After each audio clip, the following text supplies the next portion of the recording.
고강도 대출 규제가 이어지면서 집을 파는 사람이 사는 사람에게 매매대금 일부를 빌려주는 이른바 셀러 파이낸싱이 부동산 시장에서 일파만파 확산하고 있습니다. 최근 부동산 중개 매물에는 집주인 대출 가능이라는 문구가 잇따라 등장하고 있습니다. 부산 해운대 아이파크 전용 112제곱미터 매물에는 집주인 대출 가능이라는 조건이 붙었고, 서울 강남구 자곡동의 한 매물에는 아예 집주인 대출 6억이라고 명시됐습니다. 서초구 반포자이에도 매도인 대출 찬스라는 문구를 내건 매물이 등장했습니다. 경기도 수원, 광교와 남양주, 다산 등에서도 비슷한 매물이 나오면서 강남 고가주택을 중심으로 활용되던 방식이 지역과 가격대를 가리지 않고 나타나는 모습입니다. 셀러 파이낸싱은 매도인이 집값 일부를 당장 받지 않고 매수인에게 사실상 빌려준 뒤 나중에 돌려받는 방식입니다. 매수인은 금융권 대출로 채우지 못한 매매 자금을 마련할 수 있고, 매도인은 이자를 받는 조건으로 거래를 성사시킬 수 있습니다. 법적으로 금지된 거래 방식은 아닙니다. 최근 이런 거래가 주목받는 건 강화된 주택담보대출 규제 때문입니다. 규제 지역에선 15억 원 이하 주택은 최대 6억 원, 15억 원 초과 25억 원 이하는 4억 원, 25억 원을 넘으면 최대 2억 원까지만 주택담보대출을 받을 수 있습니다.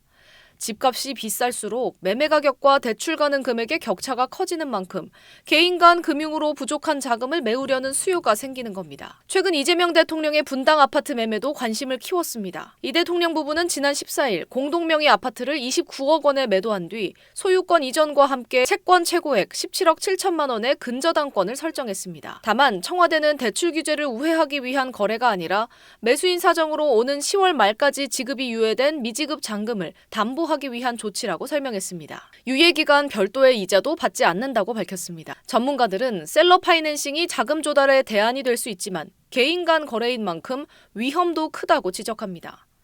매수인이 돈을 갚지 못하면 매도인이 경매 등 채권 회수 절차를 밟아야 하고, 금리와 상환 조건도 금융권처럼 표준화돼 있지 않다는 지적입니다. SBS 김민정입니다. 정부의 대출 규제 강화와 세제 개편 압박 속에서 고가주택을 중심으로 매도자가 매수인에게 직접 자금을 대출해주는 이른바 집주인 대출 거래가 등장하고 있습니다.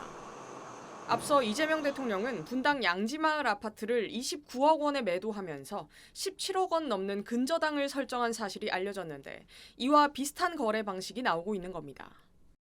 실제 포털 사이트에 올라와 있는 강남구 자곡동의 한 아파트 매물엔 매매가 20억 원 가운데 6억 원을 집주인이 대출해준다는 조건이 붙었습니다.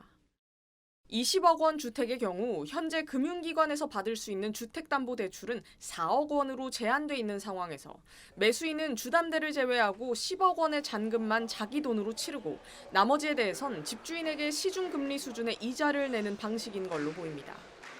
어제 새로 올라온 서울 송파구 잠실의 다른 매물도 매도인 대출이 가능하다고 적혀 있습니다. 지난해 6월부터 시행된 대출 규제로 대출 한도가 대폭 줄어든 상황에서 잔금 마련이 쉽지 않은 매수자와 빠르게 집을 처분하려는 매도자 간의 이해관계가 맞물릴 때 활용하는 이른바 셀러 파이낸싱 기법입니다.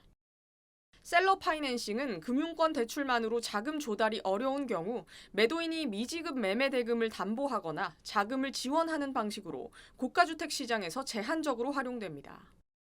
과거 문재인 정부가 15억 원 초과 주택에 대한 주택담보대출을 전면 금지했을 당시에도 확산한 적이 있습니다. 최근 이재명 대통령 역시 분당 아파트를 매도하면서 매수인에게 17억 7천만 원 규모의 근저당을 설정했는데, 전문가들은 이번 거래의 구체적인 계약 내용이 공개되지 않은 만큼 아직 셀러 파이낸싱에 해당한다고 단정하긴 어렵다고 봤습니다.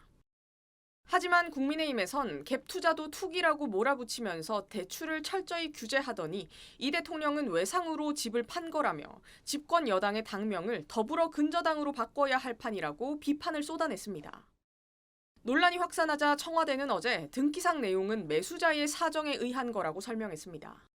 민주당도 오늘 이 대통령이 최근 시세보다 낮은 29억 원의 자택 매매를 완료한 건 부동산 정상화라는 정책을 반드시 실현하겠다는 강한 의지의 표현이라고 밝혔습니다. SBS 이현영입니다.